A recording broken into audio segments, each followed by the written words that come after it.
if you would like to, Steve is with Fluidra, but he's going to talk about some super important stuff. One of the things he's going to discuss with us is Department of Energy related issues, correct, Steve? So he's gonna jump on that. Fluidra, if you're not familiar with them, huge company headquartered out of Catalan, which is in Spain. It's actually a country within a country. It's kind of cool. And outside of the United States, easily the largest equipment manufacturer in the world. They also in the United States, they're definitely gaining their share for sure. So with that, I'm going to turn it over to Steve. Steve, thanks for joining us. Jeff, again, you're welcome to hang out and ask Steve questions as we roll along, and I will probably do the same. Steve, introduce yourself, tell everyone a little bit about yourself, and the show is all yours. Take it from there. All right, Rudy, thanks for having me. So my name is Steve Jones. I am the Senior Product Manager here at Fluidra North America for pumps. So I mainly work in the residential space. I've been with Fluidra now for 4 years. And pretty much from day one of the main things I have been looking at with the team here is the dedicated purpose pool pump regulations that are going into effect in just about 2 months. So good timing on this. So before I get into it, Rudy, so I am watching the feed on Facebook. I also am on the Zoom meetings. Okay, all right, so they can see my screen. I can see that.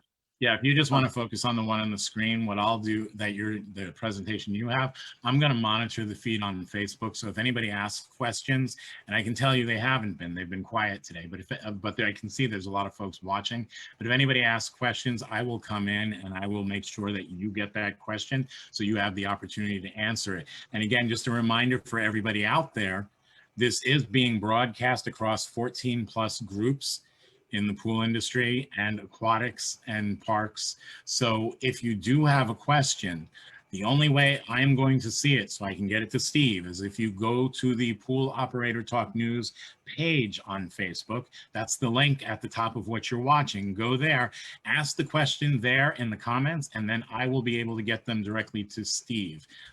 Otherwise, I won't be able to see them and we'll have to catch them later on. But back to you. All right, thanks, Rudy. Yeah, look, if you see my screen now, I do have my email address there at the bottom. I'm going to repeat it again at the very last slide.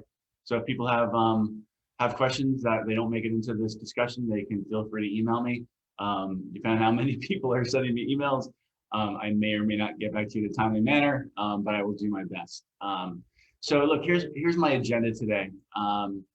This is going to be a kind of a condensed version of a training that not only Fluidra, but others in the industry have been doing. So this is going to be a real kind of brief one. I really want to put my own personal spin, thoughts on one of the key things in the regulation, which is something called weighted energy factor that people will become more familiar with as the regulations take effect, if they're not already familiar with them. But I'm going to spend a few minutes just go over some training resources that we have on jetty.com that is public facing. Anybody can access those training documents.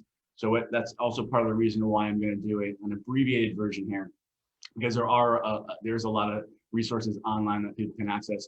I'll spend about 15 minutes going through the kind of the guts, the key highlights of the regulations. Number 3, talk about the benefits of variable speed pumps. I know there's a lot of people in a lot of regions around the country that really have not embraced variable speed pumps, and this is going to be a bit of a culture shock for them. So I want to give them some tools and some talking points that will help sell variable speed pumps to the public. Item 4, we'll take a few minutes and shamelessly plug some of our Janny pumps. And then 5, I want to talk about that weighted energy factor. And I've put there why weighted energy factor is insignificant. I'm a little bit afraid people out in the industry, some of the messaging they're hearing, they think that WEF is a real important thing that they need to understand and start to use to help select pumps. And I kind of want to demystify that a little bit. Okay, so that's my agenda. So first, jenny.com. We have been working on a resource page. It's been live, I want to say, for about a year now. But this is a screenshot of it. You see the URL in the bottom left-hand corner that you can type that into your browser directly. that will bring you to this page. And there's a lot of good resources here. At the very top of the page, we have some 4 or 5 different documents that are downloadable for the general public. There's no Jandy spin on these resources. They're strictly facts about the regulations, information about our pumps, which ones are compliant, which ones are not compliant, and if they're not compliant, what is the closest variable speed equivalent of it.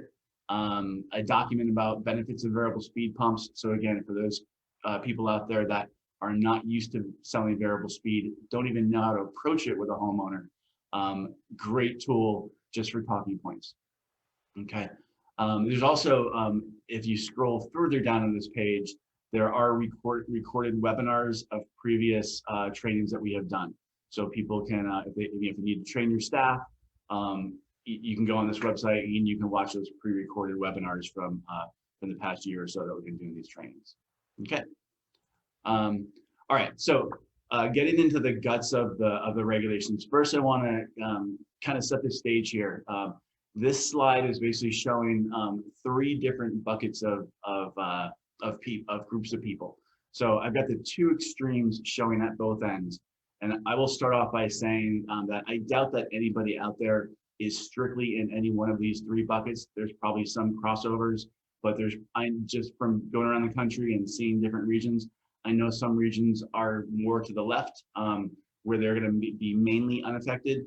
There's a lot of regions that are more to the right, which are also going to be mainly unaffected. So let me talk about those first. On the left is regions where the pools tend to be smaller and they're using smaller pumps.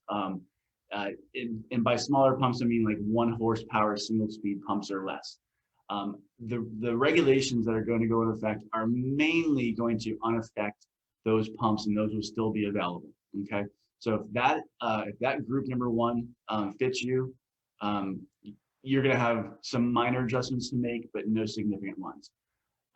The group to the right, also, these would be regions that have primarily switched over to variable speed pumps. Those would be regions where probably energy costs are expensive. It costs a lot of money to run a single speed pump. So people immediately see the return on investment of a variable speed pump, and they have already switched over. The last group which these are the ones that are going to be impacted the most, I think are the ones that are in no man's land. And I feel like that is probably most of the country. They've got a mixed bag of homeowners, mixed bag types of pools. Some of them use single speed, some of them use variable speed.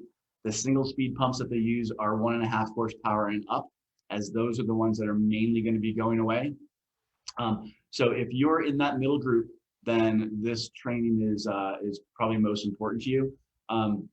I would also estimate that a lot of people have already seen 1 or 2 spins on this training from different groups that have been doing them over the years, which again, that's why I'm going to keep the regulation part of it kind of minimal and kind of put my own interpretation of the regulations on it. Okay, so first, I got about 5 or 6 slides just on the highlights.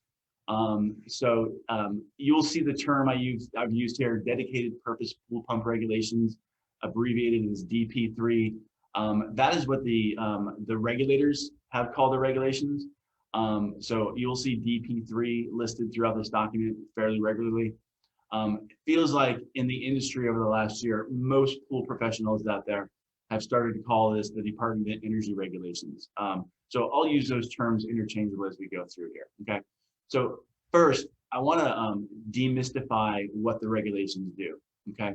So most importantly, up in the top right-hand corner, what the DP3 regulations do is it sets minimum energy efficiency standards for all pumps up to 2.5 hydraulic horsepower.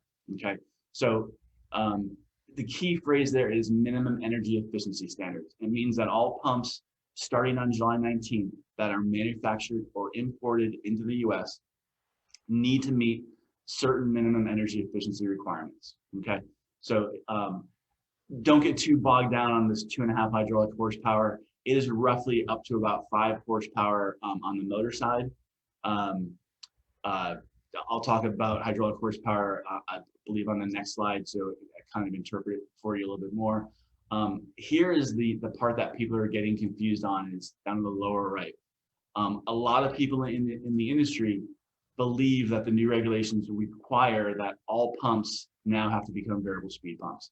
And that's not the case. Now, the way the regulations have been written is it makes it easier for variable speed pumps to pass, but it does not mean that a non-variable speed pump cannot be eligible to pass. And there are a number of 1 horsepower and lower single speed pumps in the market that will continue to be sold and will continue to be available. So again, just get that part out of the way. It does not require all variable speed, simply requires minimum energy efficiency standards to be met. So that first new term I gave you, hydraulic horsepower, basically what this does is it standardizes how pumps are compared to each other in terms of water horsepower. So most of us in the industry are familiar with total motor horsepower. That is the total capability of the motor, but all of us know that a lot of the hydraulic efficiency comes down to the impeller, the diffuser, the wet end. All of that works together, and you don't end up with all of your motor power directly translating into hydraulic power. So there's a conversion that we use called hydraulic horsepower. It's essentially a function of flow in TDH. So the higher the flow rate a pump can do, or the higher head pressure it can overcome, the higher the hydraulic horsepower is going to be. It's as simple as that. The second new term is something called weighted energy factor. Okay, so this is where the regulations state that a pump needs to meet certain minimum energy efficiency requirements. And this is the number that they're looking at. They're looking at this WEF number. So I'll have a slide coming up that basically shows, look, for every hydraulic horsepower possibility out there, there's actually a different WEF requirement that needs to be met. So don't get too bogged down in that. Just know that really, unless 2 pumps are identical, they are going to have different minimum energy efficiency standards that need to be met. The way you will see WEF published moving forward is it'll be an example like 6.3, 7.2, basically a number with 1 decimal place. What that means is that the DOE has given us specific testing requirements that need to be followed. And when we complete those testing requirements, we get this WEF score. It basically means it's multiply that number by 1,000. And that is the average number of gallons that will be pumped by that specific pump with the usage of 1 kilowatt hour of energy. Okay, so there's a lot there. So for people who understand kilowatt hours, it makes complete sense. For somebody who does not, it can be confusing. So we have a very simple way we are explaining this. Actually, I'm going to jump forward right here real quick. Real simple way that we're explaining this to people, and I'll go back to the previous slide. Think about WEF like miles per gallon to a vehicle. So it's a basic. If you're in the market for a new vehicle and you're concerned about gas expenses and how much it's going to cost to operate that vehicle, you look at miles per gallon. So if you've got 3 different vehicles you're looking at, one is 25 miles per gallon, one is 23 miles per gallon, one is 21 miles per gallon. That may go into your decision making as to which one you want to buy. So that is what WEF is intended to be to the consumer as they're researching pumps and they're looking at pumps. It's a data point that a consumer can use to make a buying decision. It's a data point that the pool professionals, as the prescriber to the homeowner, can use to sell a pump to them. As far as what the Department of Energy does with that data, this is essentially a real simplified chart of how they determine, does a pump meet the criteria or does a pump not meet the criteria? So quick rundown here on how this chart is laid out. The left-hand axis is the WEF score, or the WEF rating, weighted energy factor. The bottom axis is the hydraulic horsepower axis. And they have a dividing line of 0.711 hydraulic horsepower. To the left of that bar is 1 set of standards. To the right-hand side of that bar is another set of standards. and they did a scattergraph of, of different types of pumps. The green dots represent variable speed pumps. The red dots represent 2-speed pumps, and the blue dots represent single speed pumps. So you can see the blue pumps, single speed, have the lowest WEF scores. 2 speeds have medium WEF scores. Variable speed pumps by far have the highest WEF scores. The blue line on the left is the passing grade for pumps to the left of the 0.711 hydraulic horsepower. The black line on the right is the passing score for pumps above 0.711. So there's a lot there, but essentially what it means is if your pump is above those lines, then your pump can still be manufactured and sold after July 19th. I'm sorry, can still be manufactured and imported. I'll get to that in a minute. Ignore that phrase I said sold, because it does not restrict the sale of it. It simply restricts the manufacturability or importability of the pump. So above those lines, the pump meets the regulations. Below those lines, the pump does not meet those regulations, and manufacturing will cease, and eventually supply chain will run out of those pumps. Okay, so all right. Hopefully that is probably the most complicated slide I have. There's a lot there, but I'm going to try to make the rest of this as simple as possible. Okay, so we went over this. WEF to a pump is similar to what miles per gallon is to a motor vehicle. So this is the key thing I want to. If there's one thing I want people to take away from this training, it is this. So my headline up at the top, title of this slide is WEF should not be a primary factor in pump selection. And I've got my last section is a little more of the details as to why I'm saying that. So I've got an example here of a Jeep Gladiator. It gets 17 miles per gallon. On the right is Toyota Prius, gets 58 miles per gallon. Now, if I'm in the market for a motor vehicle, I've got to think about, what do I want to do with this motor vehicle? Do I want to be the adventure guy, going up in the mountains with my kayak and driving through rivers and streams and doing some outdoorsy stuff? If that's me, I'm looking at the left-hand side. That 17 miles per gallon is not that big of a deal to me, because it's going to let me do what I want to do. If I've got to commute 200 miles each day for work, and I'm not really carrying any type of equipment, anything like that, that Toyota Prius is pretty darn attractive at 58 miles per gallon. So I would say the same thing with pumps. If you've got a large pool, you need to turn the water over 2 times per day, and that means you've got to pump 80,000 gallons of water per day. You need a pump that's going to be able to meet that, right? You're not going to want a 1.5 horsepower pump. So same thing with, I would say with pumps. Pump selection should be based on the requirement of the application. You need to look at pump curves. You need to calculate out TDH. You need to figure out, how do I keep my pool healthy? And really what you should be looking at is not just minimum filtration rates for turnover, but consider like the worst case scenarios. We've all been there. Pools that get winterized, when you first open the pool for the season, you're going to put a lot of chemicals in there. You want to filter that water pretty quickly and get those chemicals circulated. So you should be planning for those worst case scenarios where there's going to be a lot going on in that pool. Maybe there's power outages and the house does not have electricity for a few days. The pool's going to start to go green. When that power comes back, again, you want to circulate that water a lot. So you should be picking the right size pump for the pool, not necessarily for the most energy efficient. So key thing there at the bottom, capability and performance needs are much more important than WEF.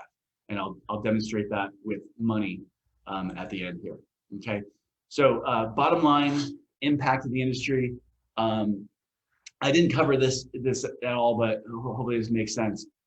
Self-priming pumps. That would be pumps that are mainly used in in-ground residential, not flooded suction. Variable speed pumps are going to become the most common.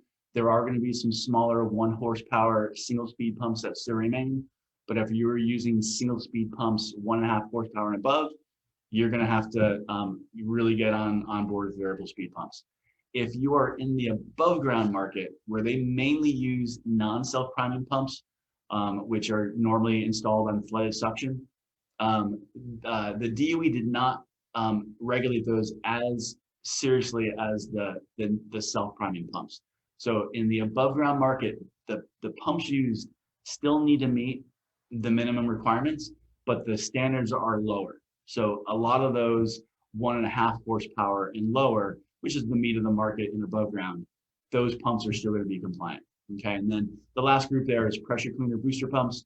If you're in a booster pump pressure cleaner type of market, then single speed pumps are going to remain the most common. Fluidra, we have two different booster pumps in the US. They are both compliant, so they will still be available. Okay, so make sure we cover that. Timing. So regulation enforced will begin on July 19th of 2021, so just about 2.5 months away. Very important, this is based on the date of the final pump assembly.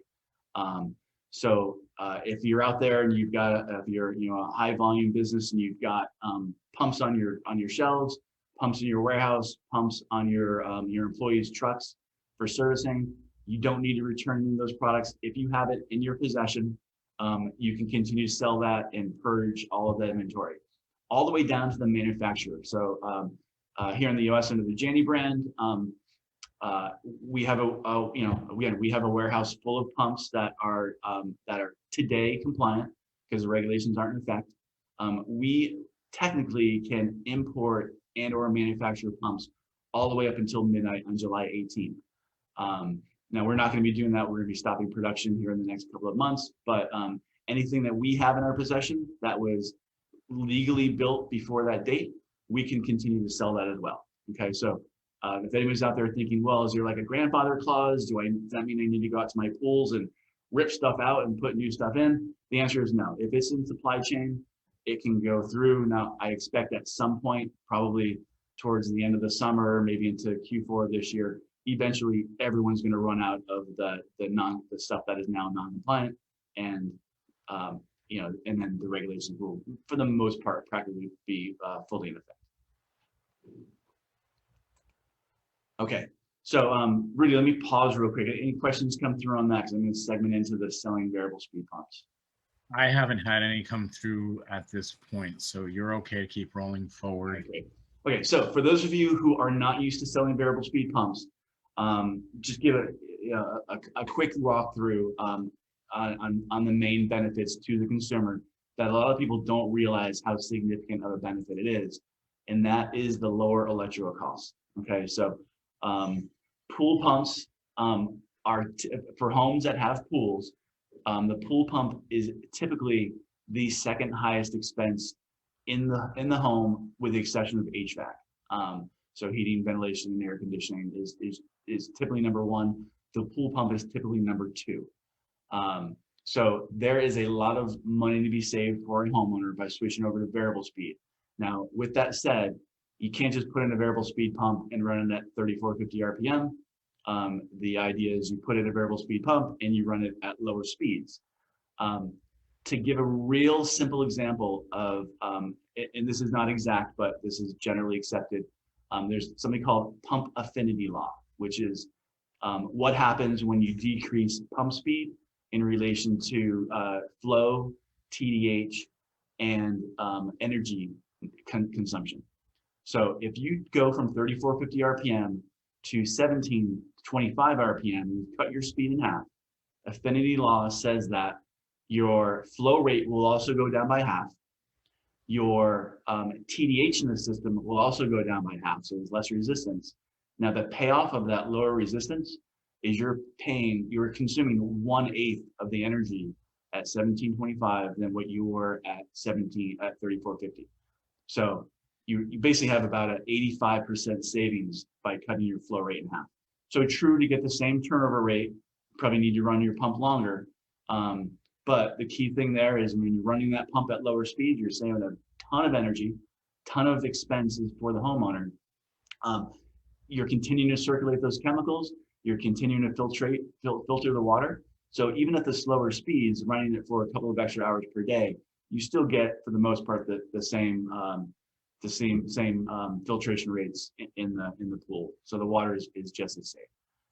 Okay, So one tool that Jandy has provided too, that this is publicly facing, homeowners can go there, pool pros can go here on jandy.com. We have a calculator, and essentially on the left-hand side, you can enter in the specifics of the pool, pool size, the electricity rate. If you don't know the electricity rate, there is a lookup table. Just enter your zip code. We will pull in the average electricity rate for your area, and then you can define what is the length of the pool season. So to show a homeowner the savings compared to a single speed pump, over on the right, you pick the single speed pump horsepower size, how many hours per day you run it, and it will tell you on average, it's going to cost you X amount to run the single speed pump. On the right-hand side, you can pick a comparable Jandy variable speed pump, and you can adjust your run time so that you end up getting the same amount of turnover. And in this example, a 2 horsepower full rated single speed pump compared to our Jandy 2.2 horsepower e-pump is going to save the homeowner $700 plus per year. Okay, so that pretty much pays for the additional expense of the variable speed pump within 1 year. So the homeowner, that $700 is money in their pocket every year after that. Okay, so it's a pretty quick return on investment. That is the easiest way to sell the benefits of a variable speed pump to a homeowner. But the key thing out there is you need to program it at the lower speeds and still calculate out your turnovers that you need per day to keep that pool healthy. Other benefits, these are less to a lower degree, but also very important. So I'll cover just 2 of them. Enhanced filtration. Picture all the debris in the pool. They're microns. The faster the flow rate is going through the filter elements, whether it's sand, DE, or cartridge, the faster the flow rate, you can force some of those extra particles through the filtration elements, and it's going to go right back into the pool. So that's number one when you're pumping the water at pretty high speeds. The other thing is you can break up those larger microns that normally would have been caught by the filtration elements. They can break up into smaller pieces because of the velocity of the water, and they will again go back into the pool. So by filtering at slower rates, you're going to basically get better filtration all around. Second one is the sound dBs. So many of us live in very wide open areas. Here in San Diego, our houses are built very close to each other. So I can open up my bedroom window. I can look out and see my neighbor's pool pad right outside my bedroom window. Summertime, when we have the windows open for fresh air at night, when their pool equipment went on, when they had a single speed pump, it would wake up myself and my wife. I could deal with it. My wife was not happy with not being able to sleep in on weekends. So we, me being the employee I am, I went next door and said, "Hey, Mr. Neighbor, can you consider getting a variable speed pump?" They did. They installed it, and now it goes on. We hear it come on to prime. Other than that, when it goes to its lower speeds, we don't even hear it. So a big deal for people who live in tight spaces. Okay. So as far as Jandy is concerned, let me do all of my 2 to 3 minute shameless plug. Jandy pumps, all of our Jandy variable speed pumps are compliant. I will say probably for every single manufacturer, all the variable speed pumps are compliant. I don't know of any that did not pass the regulations. Again, the DOE wrote the regulations so that variable speed pumps would be easy to pass. The other ones would be more difficult. So we have a pretty wide range of variable speed pumps available. On the low end, we've got our VS Flow Pro. We have a 0.85 horsepower and a 1.65 horsepower Flow Pro. One's dedicated to operate at 115 volts. The other one's dedicated to operate at 230 volts. Above that, when you get to our VS Flow Pro 1.85, all of the pumps above that and to the right are all dual voltage. So look, with single speed pumps, a lot of them going away, a lot of them operate at 115 volts. We launched our dual voltage platform a couple of years ago because we knew that there would be homeowners in markets where they could only get 115 volt power out to the pool pad for whatever reasons, whether it's an older pool built 20 years ago or they just don't want to incur the expense of running 230 volts out to the pool pad. So Dual voltage, pretty important aspect from our perspective as far as the new regulations are concerned. So our flow pros, people not familiar with, our VS flow pros are our smallest wet end, compact, fit into tight pool pads. Can be used very popular in the aftermarket, but also big with builders to run things like water features. Our plus HP, kind of a mid-size wet end, kind of a hybrid between an aftermarket pump or a builder pump. And then our E-pumps are really the workhorse that the builder market really hones in on. Not a lot of action there on the aftermarket, mainly because they're large. The wet ends are extremely efficient and extremely quiet when paired up with these motors. Okay, so that's our variable speed pumps. As far as the JANDI pumps that are going to be compliant post the non-variable speed pumps that will be compliant post regulations, we've got, again, as I said, a lot of 1 horsepower and lower will be compliant. So on our Flow Pros, we have a 1 horsepower and a 1 horsepower 2-speed. A couple of our plus HPs, that's the PHPMs there in the middle, are the equivalent of our E-pump on the single speed world is called a Stealth. And then you see our PB460 and PB4SQ booster pumps. We do have 2 specialty pumps for waterfalls that will remain compliant. One will be in our SWF pumps. Those are designed to operate on like 3 to 4 inch plumbing. They are actually excluded from the regulations. I didn't get into it. There's been a lot of literature and trainings out there that covered it. But waterfall pumps that are designed to operate at 30 feet of head or less, and the motor cannot spin greater than 1800 RPM, those were exempted from the regulations. Okay, so those will remain compliant. And then 3-phase pumps, any horsepower pump that uses a 3-phase motor, mainly in light commercial, will also remain compliant. They do not have any minimum energy efficiency requirements. So we have those ranging from 1 horsepower to 5 total horsepower. Okay. All right. Before I get into my great monetary example on a WEF, let me pause and see if there's any questions.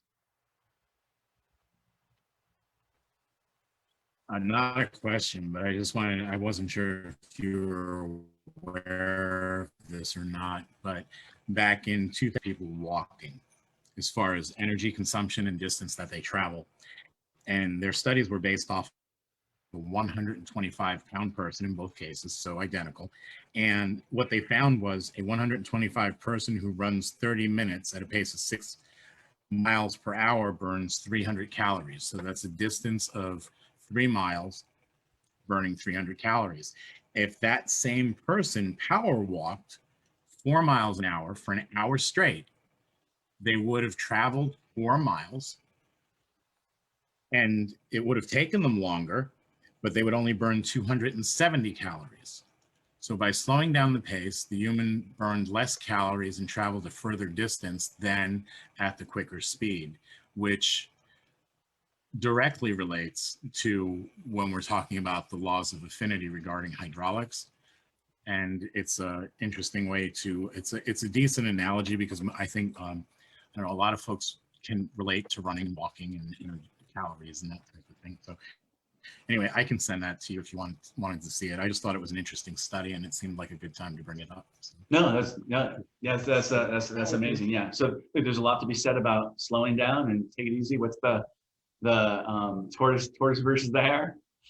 Yeah, exactly. And the variable speed pump does just that, but it shows you how you get more using less energy, and that's what it's all about. Yep. Okay, great. All right. So the last part of this training is going to be on why I believe WEF is insignificant in the larger scheme of things. So I'm going to use JANDI pumps exclusively as this example, but this is that same view of our lineup of variable speed pumps. But what I've done is above or below each pump, I have published here our hydraulic horsepower and WEF score when the pump is operated at 230 volts. If a pump is dual voltage, the manufacturer is supposed to publish both the 230 volt scores as well as the 115 volt scores. Just for simplicity purposes here, without having too much information on the screen, I'm leaving it at just our 230 volt hydraulic horsepower and WEF ratings. Okay, so real quickly, but I've got two green squares, one in the lower left, one in the top right.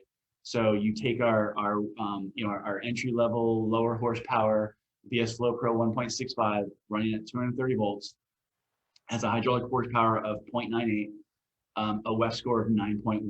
So again, that means that if you program the pump properly, with the use of 1 kilowatt hour of energy, you will pump 9,100 gallons worth of water. If you go to the top hand right, so the other extreme, so in that number I'm showing you right there is our our most efficient pump at 230 volts, is that VS Flow Pro 1.65. The top right, our e-pump, which I said was really for the builder market, it's a larger horsepower. I've been out of pools where people are using that pump to power water slides, things of that nature. So it's a great pump for a builder market, but it has a larger horsepower motor, and pretty much by rule, as hydraulic horsepower goes up, your WEF score goes down because it takes more energy to pump that water. So that pump is not our lowest WEF score, but is our second lowest WEF score. Hydraulic horsepower of 1.65, a WEF of 7.5. So if you put the Flow Pro 1.65 head to head against the e-pump, mathematically speaking, per DOE regulations and the way they do the testing, the VS Flow Pro will pump, if I can do some quick math here in my head, 1,600 more gallons of water with the use of 1 kilowatt hour of energy. So that speaks nothing to how quickly the water is being pumped or if you're going to reach your turnover rates. Strictly an equation using the DOE WEF scores. Okay, so I am going to go back to the car analogy here and use the example of the Prius against the Jeep Gladiator. So on the left-hand side, I've changed the axis to miles per gallon or energy efficiency. The bottom axis, we have capability and performance. And the Toyota Prius on one extreme, very energy efficient, but it's not very capable, not a very capable vehicle. You're not going to take it off road. You're not going to haul things with it. On the lower right, the Jeep Gladiator, extremely capable vehicle, but it is less energy efficient. And I've got the connecting dots. There are trade-offs. So I would say you make trade-offs with motor vehicles, you make trade-offs with pumps based on what you need to do with the pump. So I'm going to flip this around and basically show you the exact same thing, but now I've charted out our Jandy pumps. So the most energy efficient pump we have at 230 volts is that VS Flow Pro 1.65 up in the top left. As you move to more capability, higher performance in the pump as far as hydraulic horsepower is concerned, the WEF scores go down, but you're getting a more capable pump, a more capable product that can handle those larger pools and those larger applications. Okay, so there is nobody out in the industry, if I were to go to my counterparts at any of our awesome competitors, all of their charts would look identical to this. As you move from lower capability to higher capability, you are going to go from higher WEF scores to lower WEF scores. So if anybody out there is concerned about WEF, is it something you really need to understand or should be using to select pumps? I would say no, because if you were to compare our 1.65 horsepower pump to a competitor's 1.65, they're going to be very similar. Just like if I were to compare a Toyota Prius to a Honda, I think it's a Honda Insight, I think is the name of their electrical vehicle or their hybrid, they're going to have similar performances as well. So don't get too hung up on WEF, and I want to demonstrate that with money. And then here, I'm sorry, real quick, I forgot we had this animation. I'm bringing back that slide we showed earlier with the different dots. So you can see how as you go from left to right on that chart, the performance requirements drop, and each of the dots, the groups of dots, all get lower as you go to higher performance. So it simply means that as you go from lower performance to higher, you're going to consume more electricity, and your WEF scores are going to go down just naturally. All right, so monetary example. The most significant savings to a homeowner is in going from a single speed pump to a variable speed pump, or from never installing a single speed pump in the first place. So I've done a comparison here, similar to the other one. I have a 1.5 horsepower full rated Jandy single speed pump, and I have our VS Flow Pro Jandy 1.85 horsepower variable speed pump on the right. I've targeted both for 2 turnovers per day. I'm actually not even running the variable speed pump at half speed. I'm running it at 2250 RPM. The reason why I did that is just want to demonstrate, even when you don't run at half speed, there's still a lot of energy savings there. The reason why I capped it out at 2250 is because I wanted to turn this pool over in 12 hours and still get the same number of turnovers that I would with the single speed pump running at 7 hours. So you see the bottom line is this switch is saving the homeowner $683 per year, and we're not even running the pump at the most efficient speeds, okay? So to me as a homeowner, someone comes to me and says, Steve, I'm gonna save you almost $700 per year. Now there's gonna be an upfront cost, but it's gonna pay for itself in a year. And then over the next 5 or 6 years, you're gonna pocket an extra $700 every year. Are you interested? I'm gonna say, heck yes, I'll take it today. So that's an impressive number to me, right? So let's say that I'm the homeowner or a pool professional, and I get stuck on this WEF thing. And I go on the Jandy website and I say, well, so you're recommending the Jandy 1.85 horsepower Flow Pro. Well, what if I were to buy this other pump, the Jandy VS Flow Pro 1.65? Okay, so I'm gonna walk you through some math. One of my favorite trainers here at Fluidra, a gentleman named Rocco Russo, his favorite phrase is, when I started in the pool industry, I was told there would be no math. So unfortunately there is math, but I did it all for you. So comparing these two pumps, a little bit higher hydraulic horsepower on the VS Flow Pro 1.85, but it also has a lower WEF, meaning it's only going to pump 8,500 gallons of water with use of 1 kilowatt hour of energy, versus the VS Flow Pro 1.65 is going to move 9,100 gallons of water, okay? So put these two pumps on the exact same pool, 20,000 gallon size pool. I'm gonna target 2 turnovers per day. So I need to pump 40,000 gallons of water every day in order to meet my turnover requirements. When I do that, I basically divide the gallons that I need to pump by the WEF score, or the 8,500 gallons on the left, 9,100 gallons on the right. So pump number one, the one that I really want to go with, is the VS Flow Pro 1.85. I'm going to use 4.7 kilowatt hours of energy. The VS Flow Pro 1.65, better WEF score, I only need to use 4.4 kilowatt hours of energy per day. So again, a lot of homeowners don't even know what they mean by kilowatt hours of energy, but it is usually not that. If we're talking about this minor difference,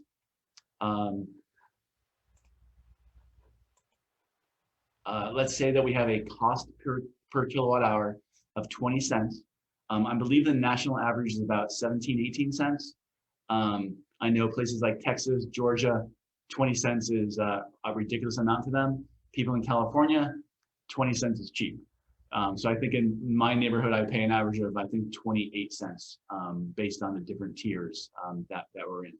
So 20 cents, I'm just gonna say apples to apples. These two pumps compared to each other, 20 cents per kilowatt hour. The pump on the left that I wanna go with is gonna cost me $343 per year to operate.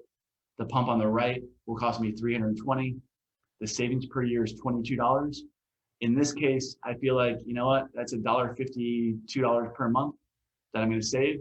That's not very impressive. That other $700 per year, that impresses me. That makes me want to do the deal. $22 extra to get a less capable pump. I'm probably leaning towards that 1.85. Okay. So that is why I think if anybody is out there wondering about WEF, thinking how important should I make this, that is my pitch, is that you should still pick the pump that you need. At the end of the day, just by going to variable speed, you're saving a lot of money. The minor differences in WEF scores from pumps in the same horsepower class are minimal.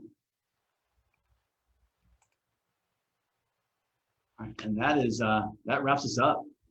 So I have a couple of questions. Plus, we also have a question from Jackie Smith. Jackie Smith, and I think he covered this, but it might have been missed, but just double check. Jackie Smith is asking, can you still purchase non-compliant pumps? And these pumps are these pumps available still? So the non-compliant pumps, are they still available, and can you get them? So today, yes. To my knowledge, all the manufacturers are still making them. I don't know that anybody has stopped making them.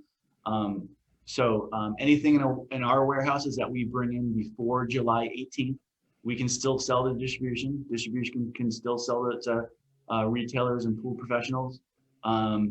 If you have stuff in your warehouse, you can still sell them. The trick is that on July 19th, manufacturers will no longer manufacture those pumps. So eventually the supply chain is going to run out. But today you can still go out and get these pumps.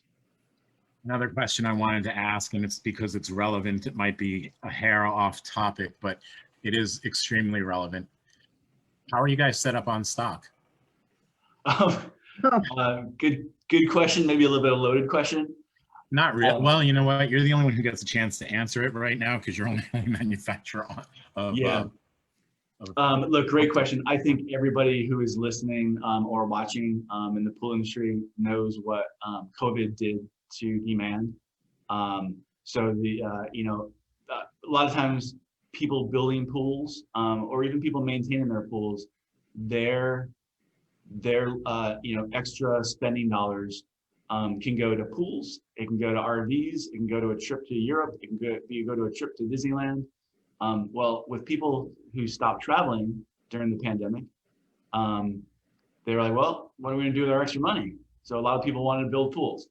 So demand for pool equipment, not only from us, but everybody in the industry, demand is extremely high. And I would say just about everybody has product on back order. So we are no different. We have a lot of product and we are trying to manufacture as much as possible. With that said, we are monitoring how many more single speed pumps that are not compliant we're going to be bringing in. We communicate bi-weekly with our distributors on what the availability is on every pump. And if we were still accepting orders on pumps that are going to become non-compliant. So I will say and don't quote me on this number, I'm going to say roughly 35 to 40 of our non-variable speed pumps are going to become non-compliant. We still have inventory and are still accepting orders on, I would say, 25 of them. So roughly 1/3 of them are all spoken for. They're not manufactured yet, but we know we will manufacture them. So basically, if I need something, you have it for me. It might be a hair different, but you have something that'll fit the bill and it'll work nicely, and I'll be happy with it. Yes. Yes. Yeah. Okay. One last question, because we got Sean's coming back up. He's going to talk a little bit about salt cells, but before we go into that, I want to buy a pump from Fluidra. I love the presentation. Where do I find them? How do I get a hold of you? How do I find Fluidra pumps? Where are they? Are they readily available to everyone everywhere? Yeah, good. I feel like maybe another loaded question, but yeah. No, it's okay. Look, Jandy, several years ago, people who are familiar with Jandy, we made a move that we called the Trade Series exclusive move. Any Jandy equipment product, whether it be a pump, whether it be a filter, whether it be a heater, we sell to the trade only. We do not sell online. We do not sell on the internet. We do not sell on Amazon. It is restricted. And we actually have a group of people in the company who monitor online sales, and we shut those people down.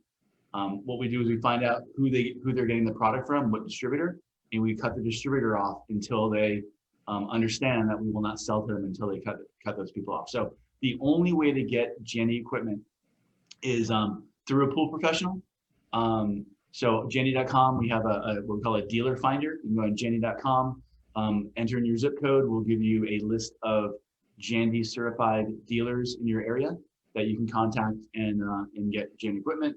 I'm assuming the majority of the people on this virtual trade show are pool industry people. So you know, any distributor is carrying our product, but you won't go online and find our pumps or other equipment products that are Jandy branded. That's a fantastic move that I'm sure has gained a tremendous amount of support. I know that's been a thorn in everybody's side since, you know, what's his name invented the internet. But with that, I wanted to thank you guys for coming and presenting for us today. Steve, thank you. Definitely a tremendous amount of knowledge. I see you have your email address up there. Okay for folks to fire you over an email if they have a question on anything they saw today? Yeah, for sure. And like I said at the beginning, I don't know if I'll get one email or if I'll get dozens, depending on how many come through. I will do my best to respond. I do have my limits though, so I will do my best. But feel free if there's any questions outside of it, questions on Jandy products, feel free to email. Yeah, remember, we also have reps throughout the entire country. So everybody's welcome to contact their own rep that lives near them. I do recommend that more because you build that personal relationship. But any of our products, you can also ask them about as well. That's absolutely fantastic. Well, thank you, Steve, and thank you, Misty. You've been quiet through most of this, but thank you both for presenting this information for us today. And folks know how to get a hold of you now, and Fluidra, and questions about Department of Energy and pumps and filters and stock positions and all that good stuff. You guys did great. We appreciate you being here.